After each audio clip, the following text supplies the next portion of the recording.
Je continue mon tour d'Amérique et ces temps je m'attarde dans le sud. Dans cette vidéo, je vais vous parler des livres que j'ai lus pour le Pérou, pour le Guatemala et pour l'Uruguay. Pour commencer, je vais vous parler de Portrait Huaco de Gabriela Wiener, qui est traduit de l'espagnol, donc du péruvien, par Laura Alcoba et publié aux éditions Métayer en 2021. Ce livre n'est pas un roman, mais plutôt un récit en partie autobiographique, dans lequel Gabriela Wiener nous explique quelle est la petite fille de Charles Wiener, qui était un explorateur et un amateur d'art français, qui a ramené de nombreux objets incas en France au 19e siècle. Et ce qu'il a laissé au Pérou, c'est une lignée de Wiener péruviens, qu'il n'a lui-même jamais reconnu et dont il n'a même jamais parlé. Et Gabriela Wiener partage dans ce texte que face aux objets volés et face aussi en fait à son propre visage qu'elle décrit comme typiquement péruvien, elle ressent une forme de dissonance à être l'arrière-petite-fille de l'homme qui a finalement volé ses ancêtres et qui a aussi toujours méprisé les Péruviens tant dans ses actes que dans ses écrits, tout en s'enrichissant sur leur dos évidemment. L'autrice se lance alors dans une quête pour savoir qui était cet homme et ce qui le relie à elle. Ou plutôt ce qui la relie à lui peut-être. Et au fil de son récit, elle va mêler des trouvailles biographiques, des informations historiques,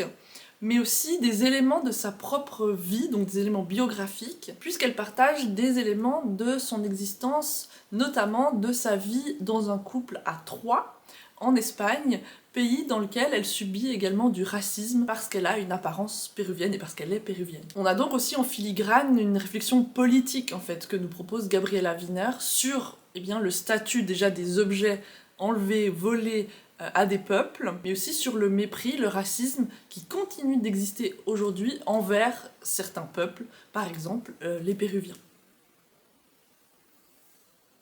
Ce que j'ai vraiment aimé dans ce livre, auquel j'ai donné la note de 8,5, c'est que l'autrice ne mâche pas ses mots, c'est un livre court, percutant, et elle n'est tendre avec personne, et pas même elle-même. C'est pas un livre d'auto-apitoiement ou d'auto-glorification, pas du tout. Elle est très critique aussi envers elle-même, envers ses comportements. Si vous êtes intéressé par un livre qui mêle réflexion sur l'art, réflexion politique, réflexion également sur simplement l'existence humaine, les relations amoureuses, et la perception que les autres ont de nous, avec des éléments évidemment historiques sur l'histoire du Pérou et surtout des artefacts qui ont été pris au Pérou pour voyager à travers l'Europe en particulier,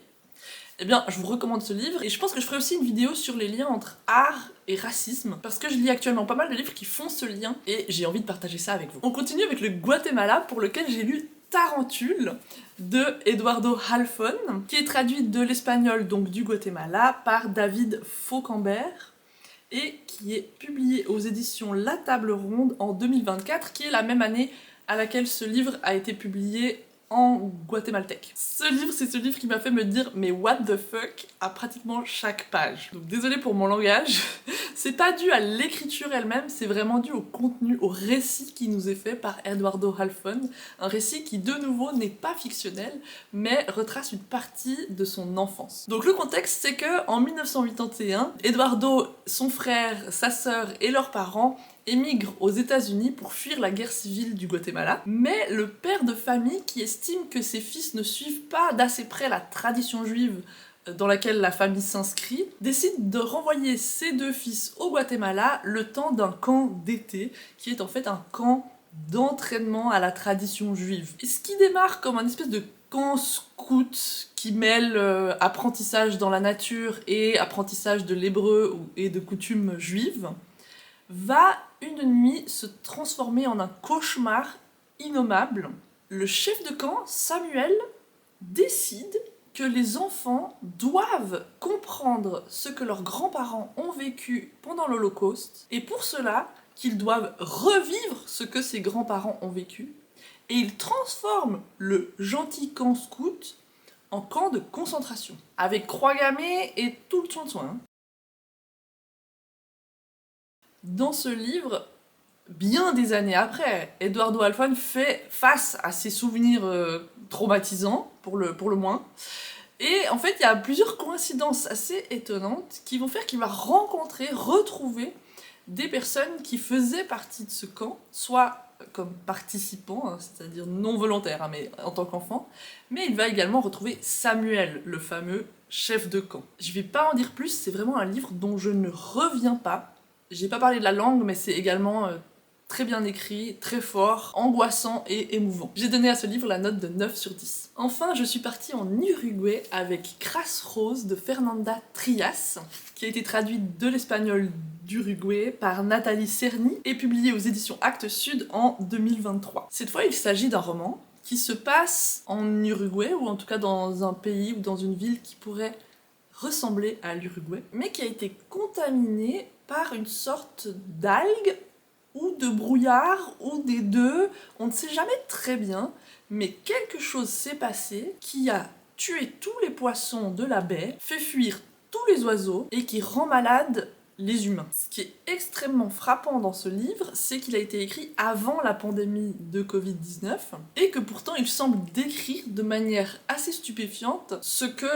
la plupart du monde a vécu pendant cette pandémie. Mais ce n'est pas vraiment un livre sur la maladie ou sur le confinement. La maladie, cette menace permanente, c'est plutôt le contexte dans lequel se déroule l'intrigue. On suit donc un personnage féminin qui est aussi la narratrice du récit, dont on comprend petit à petit qu'elle est de plus en plus solitaire, dû au fait que les gens partent. En fait, ils fuient la ville dans laquelle elle vit, puisque c'est une ville qui est au bord de la mer, et donc au bord des algues, de ces fameuses algues qui, semble-t-il, créent le brouillard rose, ou qui créent d'une certaine manière l'empoisonnement, la maladie qui persiste et attaque les humains autour d'elle. Et ce qu'elle fait dans cette ville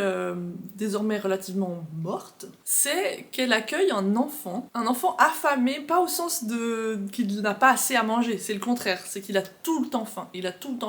il n'est jamais satisfait, c'est un enfant qui pourrait vous manger les doigts si vous le laissiez faire, qui pourrait ronger le bois des chaises, etc. C'est un enfant assez particulier, et cet enfant, ses parents l'amènent donc à notre narratrice